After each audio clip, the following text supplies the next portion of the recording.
Selamat datang. Hari ini kita semua akan jadi arsitek. Tapi bukan arsitek bangunan ya, melainkan arsitek pengetahuan. Kita akan bareng-bareng merancang sebuah cetak biru, biar setiap bangunan pengetahuan yang kita buat itu nggak cuma kelihatan megah, tapi juga benar-benar kokoh, bisa dipercaya, dan tahan uji. Jadi pertanyaan besarnya, mulainya dari mana? Apa sih fondasi yang paling penting biar sebuah pengetahuan itu bisa kita sebut kredibel? Nah, jawabannya itu ada di sebuah arsitektur yang terstruktur dengan baik. Yuk kita letakkan batu pertamanya bersama-sama. Oke, pertama-tama kita bahas dulu deh salah satu kebingungan yang paling sering terjadi di dunia penelitian. Apa bedanya metodologi sama metode? Anggap aja ini fondasi dari segala fondasi kita. Anda pasti sering banget kan dengar dua istilah ini dipakai bolak-balik seolah-olah artinya sama. Padahal nih, peran keduanya itu beda banget. Ngerti bedanya itu, wah itu langkah pertama yang krusial banget buat membangun pengetahuan yang nggak gampang goyah.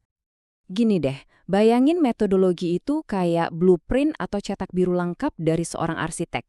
Isinya itu bukan cuma gambar jadinya, tapi juga penjelasan mengapa kita pilih pondasi beton, bukan baja.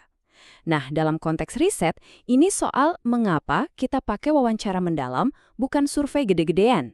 Jadi, metodologi itu adalah alasan filosofis di balik semua pilihan strategis kita.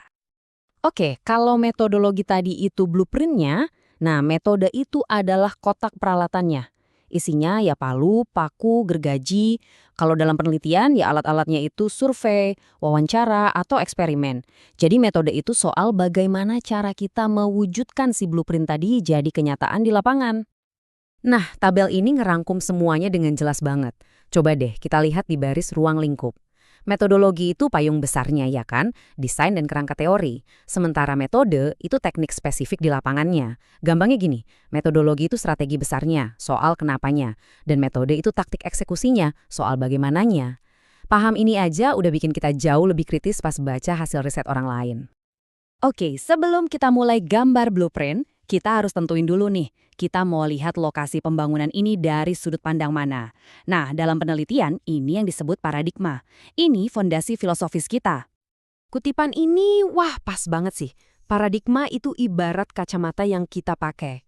Apakah kita ngelihat dunia ini sebagai sesuatu yang objektif, yang bisa diukur, atau kita ngelihatnya sebagai serangkaian realitas yang dibentuk secara sosial?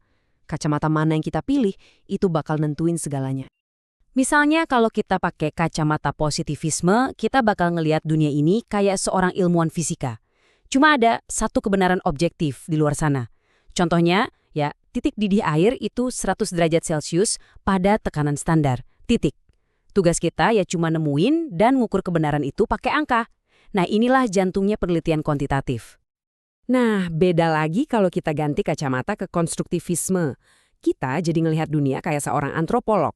Kebenaran tentang sebuah budaya misalnya, itu kan dibentuk dari pengalaman dan interaksi orang-orang di dalamnya. Jadi realitas itu relatif. Inilah fondasinya penelitian kualitatif, yang kerjaannya gali makna di balik cerita dan pengalaman orang. Dan yang seru, pilihannya tuh nggak cuma hitam putih loh. Coba lihat tabel ini. Ada yang namanya pragmatisme, yang fokusnya cuma apa yang paling berhasil buat mecahin masalah praktis di dunia nyata. Ada juga paradigma kritis yang lensanya itu dipakai buat ngebongkar struktur kekuasaan di masyarakat. Tiap paradigma ini ngasih kita pendekatan metodologi yang unik banget buat memahami dunia. Oke, fondasi filosofis udah kita pilih. Sekarang kita butuh kerangka yang kokoh buat mulai bangun. Nah, disinilah metode ilmiah masuk dan mengambil peran. Metode ilmiah itu intinya adalah resep standar di dunia sains. Tujuannya apa? Biar proses penelitian kita itu transparan, objektif, dan gak kecampur sama bias pribadi. Ini adalah resep yang bikin peneliti lain bisa ngulangin langkah-langkah kita buat ngecek, bener gak sih hasilnya bakal sama? Walaupun variasinya banyak ya, alurnya tuh intinya cuma 5 tahap inti ini.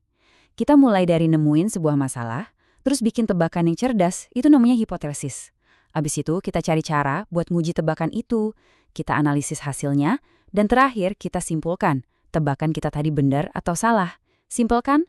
Sebuah alur yang sangat elegan dari rasa penasaran jadi pengetahuan. Nah, lihat kan? Arsitektur kita udah mulai kelihatan bentuknya. Fondasi udah ada, kerangka kerja udah siap. Sekarang, yuk kita lihat jenis-jenis bangunan atau penelitian apa aja sih yang bisa kita konstruksi. Penelitian itu nggak bisa dipukul rata ya. Kita bisa bedain berdasarkan tujuannya. Mau buat ngembangin teori aja, itu penelitian dasar. Atau mau buat mencahin masalah di dunia nyata, itu penelitian terapan. Bisa juga dibedain dari waktunya. Mau ambil potret sesaat aja, itu cross-sectional. Atau mau bikin film dokumenter jangka panjang, alias longitudinal. Dan tentunya pembagian yang paling fundamental ya antara kuantitatif dan kualitatif. Penelitian kuantitatif itu ngomongnya pakai bahasa angka, statistik, grafik, buat cari pola dan ngetes hipotesis. Di sisi lain, penelitian kualitatif ngomongnya pakai bahasa kata-kata, cerita, observasi, buat gali pemahaman yang kaya dan mendalam. Sebuah bangunan, sebagus apapun, nggak akan lengkap dan nggak akan aman kalau belum lolos inspeksi akhir. Nah, dalam penelitian, inspeksi ini adalah etika. Ini kompas moral kita yang nggak bisa ditawar. Fondasi utama, batu penjuru dari semua etika penelitian itu cuma satu kata, kejujuran. Titik. Data itu sakral. Kita wajib melaporkannya persis seperti apa adanya. Bahkan, dan ini penting banget, kalaupun hasilnya beda jauh sama yang kita harapkan, justru disitulah seringnya penemuan-penemuan keren muncul. Dan risikonya, wah tinggi banget. Karena sekali aja kita berbuat curang, seluruh bangunan pengetahuan yang udah susah payah kita bangun, itu bakal runtuh seketika. Validitasnya hancur, dan yang lebih parah lagi, kepercayaan masyarakat ke dunia sains bisa hilang. Ini adalah sebuah tanggung jawab yang gede banget. Etika itu bukan cuma soal data, tapi juga soal manusia. Kita punya kewajiban buat ngelindungin partisipan kita. Mereka harus tahu dan setuju dengan apa yang kita lakukan. Ini namanya informed consent. Privasi mereka harus dijaga. Kita juga harus berusaha seobjektif mungkin. Dan terakhir, integritas. Hargai karya orang lain. Jangan pernah melakukan plagiarisme.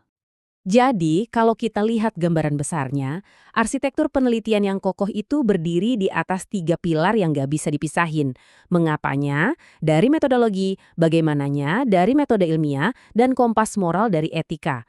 Tiga-tiganya ini harus nyambung, harus harmonis, biar pengetahuan yang kita hasilkan itu nggak cuma valid, tapi juga benar-benar bermanfaat.